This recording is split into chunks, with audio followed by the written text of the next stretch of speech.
So a lot of people criticize Superman for being a naive Boy Scout, but is that actually true? To answer this question, I'm gonna analyze a scene in Superman and Lois that indeed showcases a potential problem with Superman's positivity. Season 3 has Clark being hopeful about Lois' recovery regarding her cancer. However, he does that in a way that is kinda harmful and naive. When Lois gets cancer, he doesn't want to sit still with the fact she might be dying and will think everything will be alright. Lois gets bothered by this because it is insensitive, even though the intent is positive. It ignores the part of the situation that Lois is struggling with, that being a significant chance of death. Look at this scene in the show when Lois gathers her testament. I'm always going to believe that you're going to beat this. I'm not going to fixate on the alternative being a possibility. It already is. Cancer is my villain, Clark.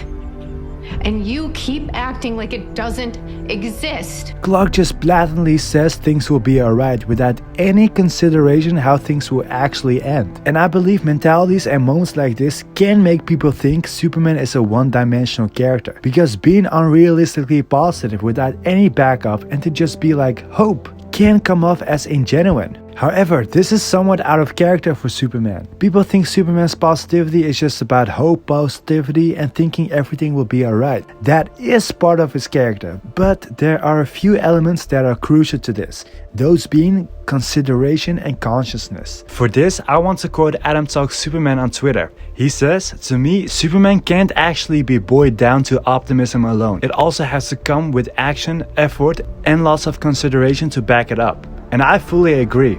It's not that he faces a horrible situation and disregards the possible negative outcomes, but he considers both outcomes and gets rational reasons why the positive outcome can work. I believe intelligence is an important aspect of Superman's character. Like in this comic panel, he believes in a positive outcome, but it's backed up by math, backed up by calculations and cognitive effort he put in, which makes hope possible. This is the opposite of what Clark was doing in season 3 of Superman and Lois, but that is actually not truly out of character, because it's his wife dying. Of course he will be over his head. The main point I'm trying to give though is that Superman can't just be positive for the sake of being positive. Otherwise he would just be seen as a woo-woo positive guy that just saves kittens from trees. Personally, I believe positivity and hope are a lot more meaningful when you can back it up.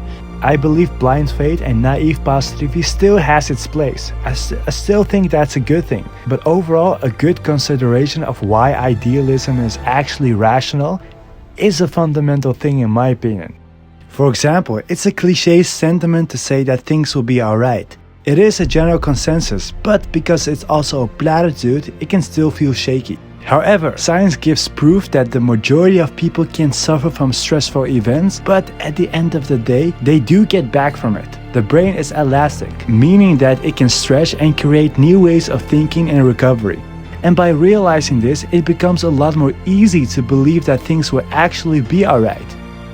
And especially if others are in a hurting situation, it's especially important to validate their struggles. At the same time, you can also encourage them to be positive by listing the reasons why thinking positive could have a great outcome. So, conclusion, Superman is not actually a naive and one-dimensional character, or at least shouldn't be written like that, because hope and idealism can actually be rational if you're considerate about it, which I would also heavily advise for your own life. There are actually other rational reasons why Superman is so positive, and by understanding these, you realize how much meaning this character actually has in fiction, but also in real life. I discuss those reasons in these videos I have in this playlist. If you're interested, check that out. Drop me a like if you enjoyed this video, and I'll see you in the next one.